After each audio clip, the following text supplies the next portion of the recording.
standing, and Jeff is working him over.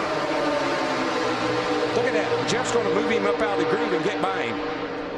Whoa, Busch is around. Can he save it this time? Oh, there you go. He does. He saves it. But there's a Jeff Gordon's upside down. Jeff Gordon's upside down. And Kurt Busch's car is destroyed. Oh my gosh.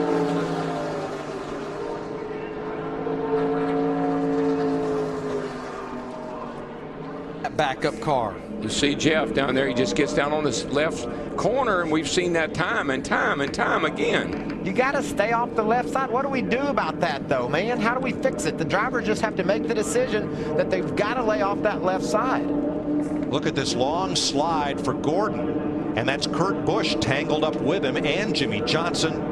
And that car still hasn't lost much of its momentum as it goes side over side and comes to rest Michael on made its roof. A really good point, though, Mike. These cars are so much bigger than the cars were 5 years ago. With the safety 4 turns, she's mean, boys. Watch the 22 of Scott Wimmer, the yellow car, take a wild ride here. What started at Greg Biffle came down in the 10, or the 10 went up to Greg Biffle. They got together anyhow. The luckiest man there was Rusty Wallace. Got a little tap but kept on going. Now watch Wimmer. Over once, twice, 3 on his nose, 4, wham. Huge. You just pray that when you stop that you can remember what happened. I think Scott Wimmer will remember this one for a long time. Pit stops of the tri-oval. Here's how it happened. The yellow car, Bobby Hamilton, just barely touches Brett Bodine, sends him out of control into the outside retaining wall, and then he hits hard on the inside retaining wall and then slams back out towards the racetrack. There we see him coming off the wall. It looked at one stage as if he might stay stuck to that wall. The rear of the car touched, then the front, but it was not to be, bounced off. Then slides across this asphalt, losing speed, but still, as you say, hit that wall very, very hard. Luckily for him, that wall's about 100 feet further back from the track than it used to be. Scrubbed off some speed on the outside wall. He had moved from 24th up to 11th position. Let's look again at regular speed and what happened to Brett Bodine in the Kenny Bernstein number 26.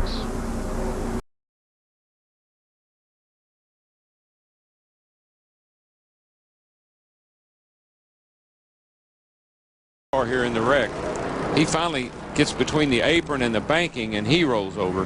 The 12 gets into the back of 92 there. 92, shoots him up the track. Here comes the 71. The black He's car got piles nowhere to in. go, and that's a huge hit. That's a huge hit. Now keep watching back Elder. in here, and you're going to see this car right here roll over. Boy, that's a hard hit right there. Those are big hits, but fortunately none of them are in the driver's door. See that last car right there roll over? See this guy? Yeah, that's Jimmy Britz. He got between the banking and the flat.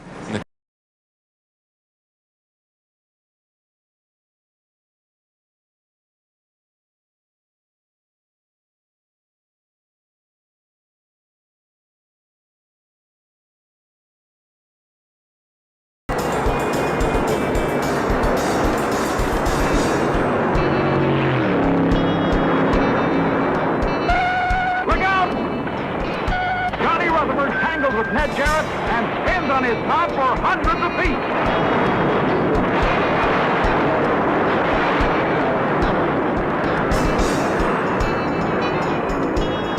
Is Johnny all right?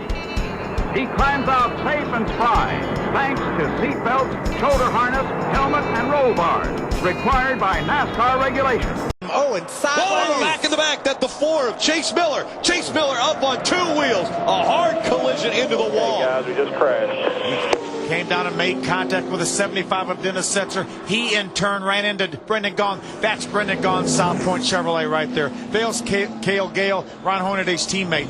Red Bull Toyota. There's another view. He gets a little bit loose coming off of turn number 4, just past gate number 7. That's when you know you're in trouble, when that thing hooks, Phil. Yeah, watch him get up on 2 wheels. Actually, all 4 wheels off the ground. To these young drivers that you have got to get in line. You've got to give an inch. Trouble back straightaway. Chuck Hires gets turned into the outside wall by Haley Deegan. A vicious lick into the outside safer barrier by Hires. He spins down across the infield. Flames and sparks coming out from under that machine. They hooked up midway between 1 and 2. Hires did a great job of keeping a handle on it, but as they exited turn 2, Deegan hooked him into the right rear corner and straight on into the outside wall. Rookie Rod Eulenfeld blows an engine, setting off a spectacular 11-car crash in turn 4. Eulenfeld's car is upside down and on fire as the mass pileup continues.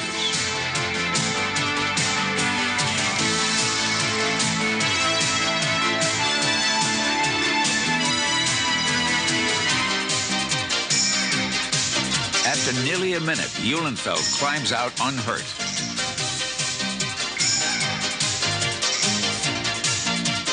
Oh, trouble! Justin Lupton into the back of the 60. Patrick Shelton spins. Into the wall he goes. And now Kimball spins around. Oh, and a big hit on Justin, or on the 60 of Patrick Shelton. Our 6th caution of the day comes out. And what a big hit that was from the 23 of Larry Hollenbeck. Yeah, Larry was right. 60, Austin Cindric wrecking in front of the crowd. Daniel Hemrick's caught up. Tyler Reddick, Cindric, barrel rolls.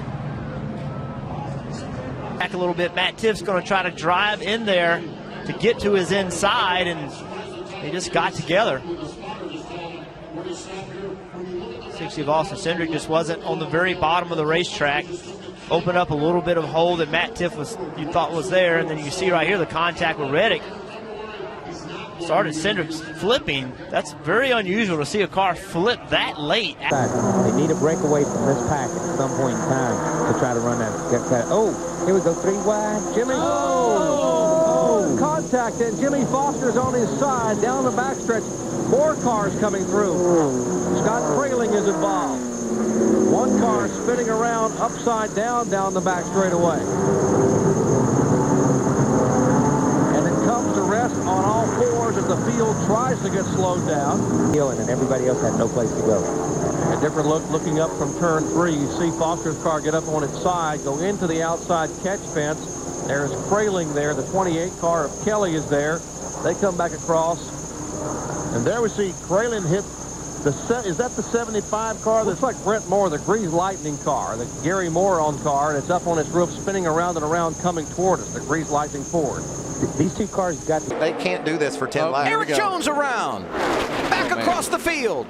The big one, part 2 at Daytona. Yeah, they can't do this. Stay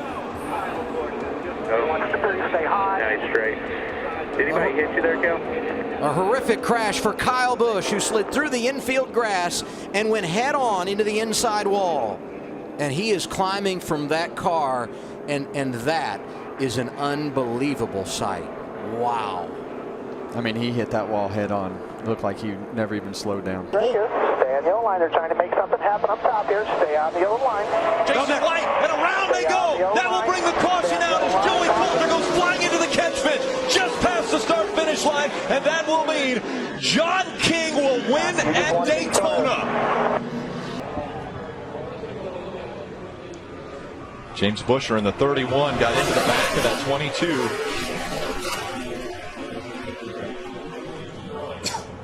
Watch this. Well, look at that ride, will you? Is that Hornaday going underneath Joey Coulter? Hornaday underneath the 22 of Joey Coulter. Turn number 4. His car gets upside down a la Ricky Rudd a few years ago. It hits the inside wall, slides across pit road, and finally comes to rest in the tri-oval infield. Newfer also escaped serious injury. Had made green flag stops prior to that caution. Boy, Brian Vickers, Dale Earnhardt Jr., that ain't going to work, boys. Vickers hard. Here we go. Busch, the dominant car of the day, in the wall. That was wrong. And 10 cars sliding, slamming into the infield. Jimmy Johnson, totally uncalled for. Totally. I don't care who you are. That was just wrong. Vickers puts the block on him, and then Junior just turns right back into the racetrack, right in the left rear, Brian Vickers. Saw a similar situation like that yesterday in the nationwide race.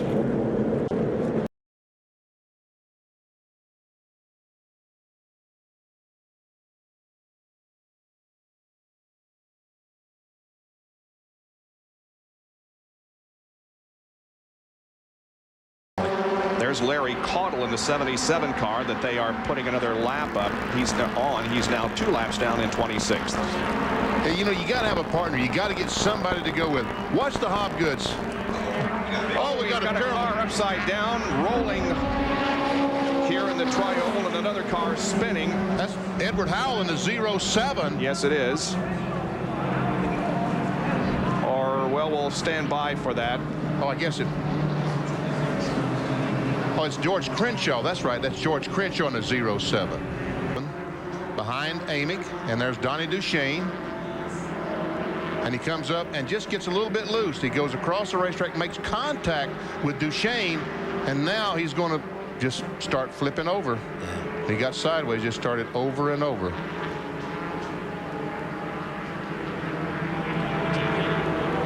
Looked like your dad back here in 1988, didn't it, Kyle? Exactly. And the one good thing about this one, and my father's both wrecks, were that the car, even though the car was rolling. And you're going to see it right here. See that car gets loose. He takes the air off the rear spoiler. Nowhere for Ward Burton to go. Wow. Safer barrier installed right there in that area.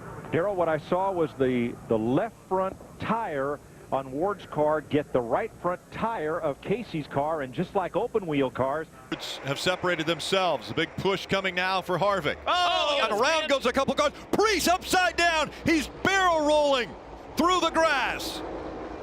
Ryan Preece upside down in the infield.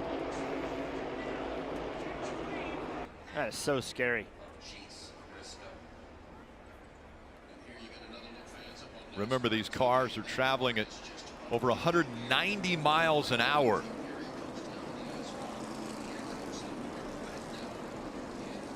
We've seen barrel rolls, but when it climbs into the air, I mean, even right there, multiple flips. 10. Every 10 time flips. it leaves the ground. All the dirt and everything that gets inside that car. It's just wild how fast that car was sideways and in position to get airborne. Terrifying. Harpin rounding out our top 10. That 51 car really surprised me, Phil. I thought he would drive to the outside and go right by these guys and get problems. At the Over and over, it's the 06 of Barry Fitzgerald, and he comes to a stop. He's already taken the window net down. That's Barry Fitzgerald. Gets a little bit loose, slides off the racetrack, and just turns around backwards the wrong way. These cars are the way they're set up.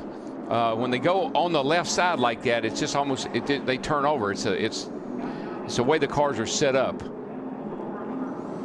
A violent ride for Barry Fitzgerald. There you see your lap leaders, Crawford and Hamilton, Waffle, Edwards, Presley, all getting in trouble. The lead. Trouble on the front straightaway. It's going to be a big one, I think. And Carl Edwards. It's Edwards who lost it. Hold on, just keep your brakes locked. Keep them locked. Good. Keep it locked down. Okay? Big hit. Some comment about something let go. Look at him moving up into Presley. They bumped just a little bit. Yeah, what let go was all the downforce he had. That's worst scenario when you're up about